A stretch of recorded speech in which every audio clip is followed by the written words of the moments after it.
हमारा social media and influence वाला जो पैनल डिस्कशन था वो खत्म हो चुका है और सब उसमें यही समझा रहे थे कि जो भी आपके पास चीज़ है वो एक मतलब उसको शेयर करो सोशल मीडिया पे। इस तरीके से पूरा सेशन हुआ, एकदम अमेजिंग था और सबके जो एक्सपीरियंस थे, जो उनकी क्या था जर्नी, सबने बताया बहुत अमेजिंग था। मतलब ऐसा लगता है ना, जब हम रूम से आते हैं ना सुबह उठ के, तो लगता है कि यार पहले डिस्कशन लेना पड़ेगा, मतलब बैठे रहो सुनते रहो फिर क्वेश्चन करो ये सब। लेकिन एक्चुअल में ना ये होता है कि जब उनको लेते हैं ना तो वो बोरिंग लगता ही नहीं है। ऐसा लगता है ना कि बैठ आज के उन्होंने एक अच्छी चीज़ बताई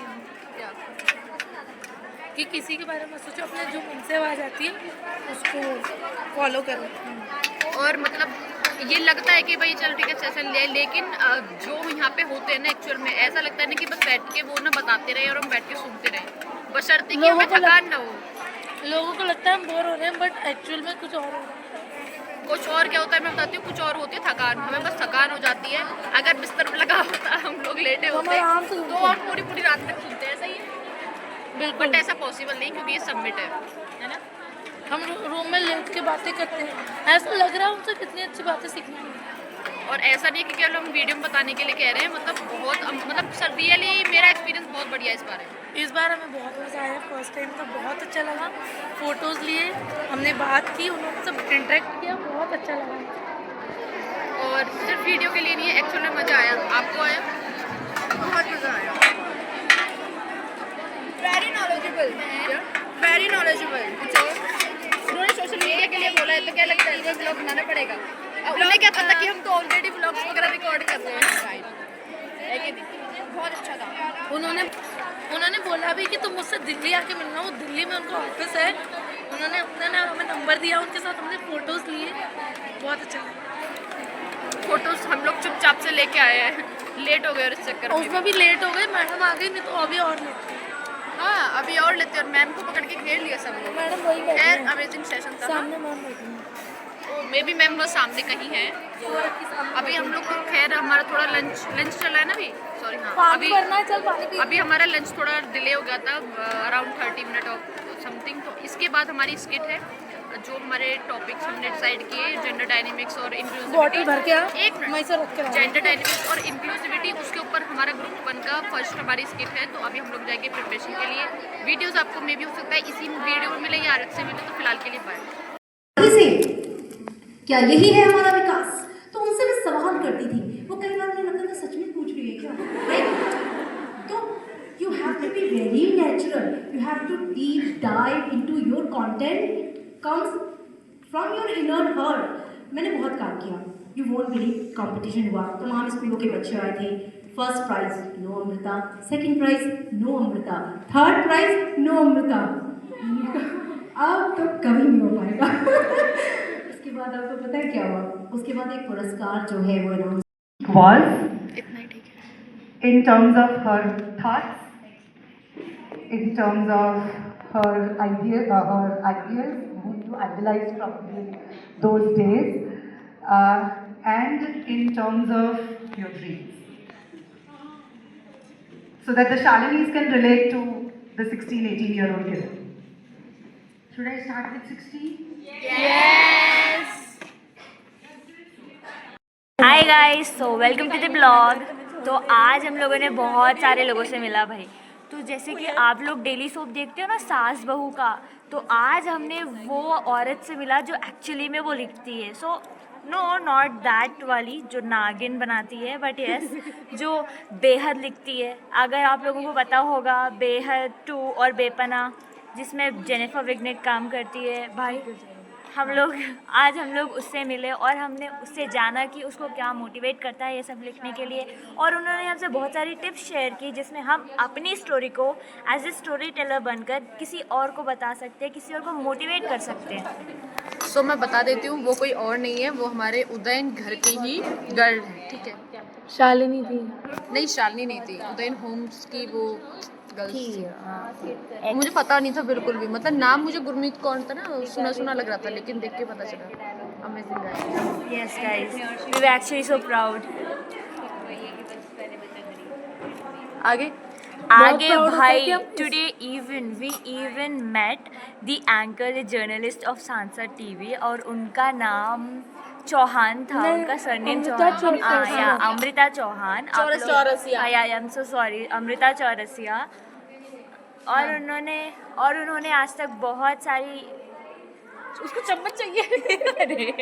बोलो बोलो बोलो। तो आज हमने उनसे मिला और हमको इतना अच्छा लगा भाई। वो लड़की यू वॉन्ट बिलीव, वो ना इतनी यंग दिखती है अगर आप लोग उसको मतलब देखोगे इंटरनेट उन्होंने अपना पे। age और 40 वो लड़की 40 इयर्स की, हम लोगों ने सोचा वो होगी 25 या 28 की, लेकिन जब उसने बोला कि हम 40 के, हम सब हैरान। मतलब 40 लिटरली 40, इतनी सुंदर, इतनी लीन, इतनी परफेक्ट थी ना वो। और कितना कमांडिंग था उसका सब कुछ, इतना कमांडिंगली बोलती है, इतना अच्छे से बोलती है वो। एक वी वे सो फैन हो गए थे हम लोग उसका, तो लिटरली कसम से गाइज। और अभी ना उसके बाद हम लोग क्या आए थे, लंच के लिए आए थे ना शायद। हाँ, उसके बाद हम लोग आए थे हमारा लंच के लिए, और लंच के बाद फिर से हम लोगों का क्या था, पहला डिस्कशन था। पहले डिस्कशन में दोबारा से बहुत मज़ा आया। किरण मैम का जब हुआ ना पहला डिस्कशन, बहुत मज़ा आया था कसम से। कैसा लगा था? बहुत ज़्यादा अच्छा लगा।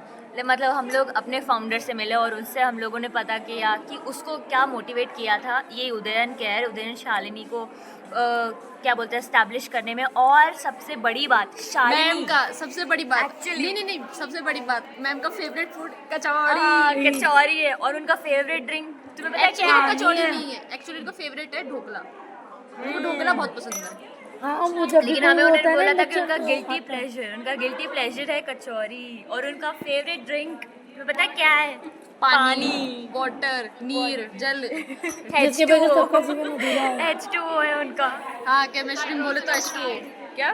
Hydrogen oxide. हाँ, हाइड्रोजन ऑक्साइड, ठीक है। H2O है यार। पर उसके बगैर जीवन भी अधूरा है। मेरे बिना भी इस ब्लॉग का जीवन अधूरा है। इसके बिना हमारा जीवन अधूरा है। गाइस, ऐसा ना सुन के बड़ा मेरे को बड़ी शर्म आ रही है, मेरे को अच्छा सा लग रहा है, लेकिन ऐसा नहीं है, ऐसा इन Guys, लोगों का मैं है। इसको मेरे बहुत ब्लॉग miss की करूंगी। इज्जत ना, हाँ, बेसिक में दादरी जाऊँ तो मैं इससे जरूर मिल जाऊंगी। ऐसा फिलहाल पॉसिबल नहीं, क्योंकि घर वालों ने यहाँ तक भेजा, बड़ी बात है कि नहीं?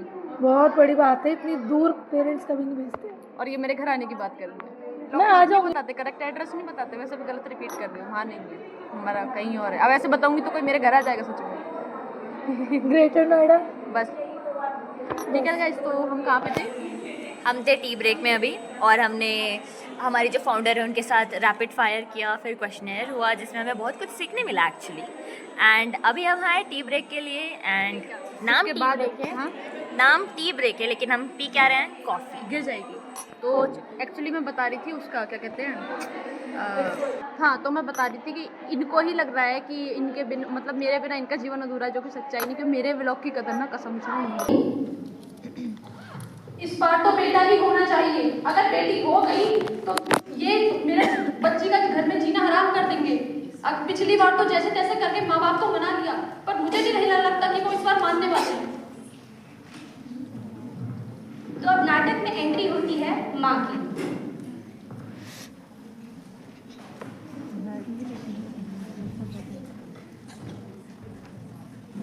हाय मम्मी, हमारा गुड़िया कितनी क्यूट है, मेरे को भी गोदी में लेना है। हाँ, क्यों नहीं, ध्यान से। मुझे माफ कर दो, मैं इस बार फिर से तुम्हें बेटा नहीं दे पाई। माफी? किस बात की माफी? मैंने पहले ही बोला था, अगली बार ऐसा नहीं होगा। तो ना पुत्र, ये तेरी गलती नहीं है, ये मेरी गलती है जो एक ऐसी लड़की से शादी करवा दी जो एक पोता तक न दे सके। माफी? किस बात की माफी? यहाँ हम सब जानते हैं, लड़का हो या लड़की, ये खुदा की देन है। माफी किस लिए मांगू मैं? माफी कौन सी माफी? मुझे माफ कर दो दादी माँ। तो आपने देखा कि नाटक के अंदर कैसे एक परिवार में लड़की का होना एक दुखद घटना मानी गई। तो हम देखते हैं कुछ सालों बाद क्या होता है उसी परिवार में।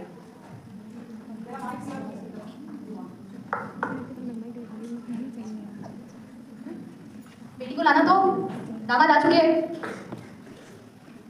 तुम इतनी जिद क्यों कर रही हो? चलो।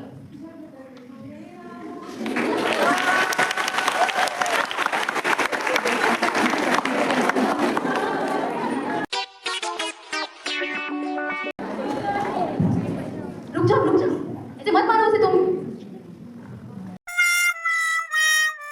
बुरा लगता है, पर ये पति पत्नी के बीच का मामला है, मैं कुछ कर नहीं सकता। सही कह रही है।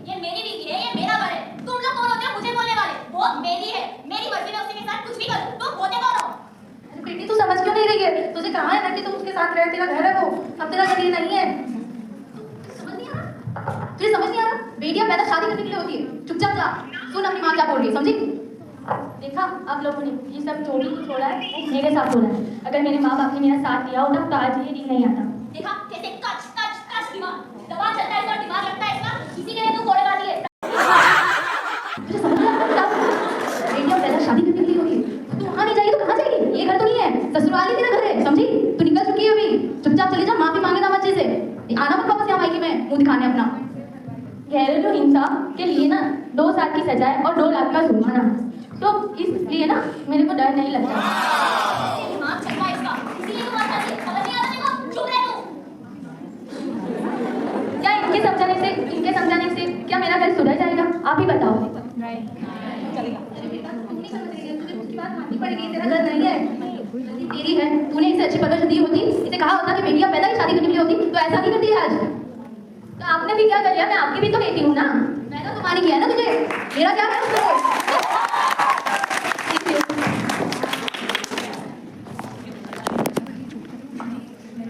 तो नाटक की दूसरी सीन में आपने देखा कि किस प्रकार सही से पता रिश्ता करने के कारण उस बच्ची को जबरदस्ती किसी ऐसे आदमी के साथ बांध दिया गया जो उसके साथ डोमेस्टिक वायलेंस करता नजर आता है। आप लोगों को क्या लगता है लड़कियां किस लिए बनी है? क्या सिर्फ शादी करने के लिए बनी है या फिर घर चार दीवारी में बंद रहने के लिए बनी है? नहीं, लड़कियां उड़ने के लिए बनी है, खुले आसमान में। लोगों को लगता है लड़कियां अगर पढ़ लिखेंगी तो वो जॉब करेंगी और घर का काम नहीं करेंगी। नहीं, लड़कियों ने हमेशा अपने सीखने का दायरा बढ़ाया ही है, कभी कम नहीं किया। मैं लड़की पैदा हुई, वो मेरा हाथ में लेना, इसमें गलती क्या है मेरा? तो देखकर मेरा मन कहता है, सुनिए, मांगते हैं ये लोग सिर्फ मर्द मुझसे, मैं जिसका खुद का वजूद एक औरत है, मान सम्मान और अहमियत ना देना आखिर क्यों इनकी फितरत है? डर रहे यहाँ मेरे अपने ही मेरा साथ देने को, कि डर रहे यहाँ मेरे अपने ही मेरा साथ देने को, मुझे सलीके की जंजीर में बांधना क्यों बन चुकी इनकी आदत है? ये लोग जो निकल नहीं पा रहे मर्द औरत और उसके किरदार के मसलों से ही, कैसे करूं मैं आस इनसे मान की उनके लिए जो खुद एक अलग ही जात है। कह तो मैं रही हूँ मगर ये बात हो रही है आपको, तो आप ही खुद को कचरा कूड़ेदान में डाल दो। भलाई का तो जमाना ही नहीं है।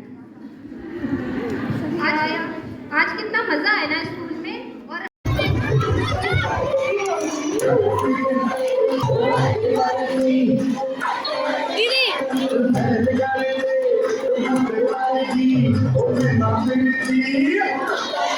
और यही करो।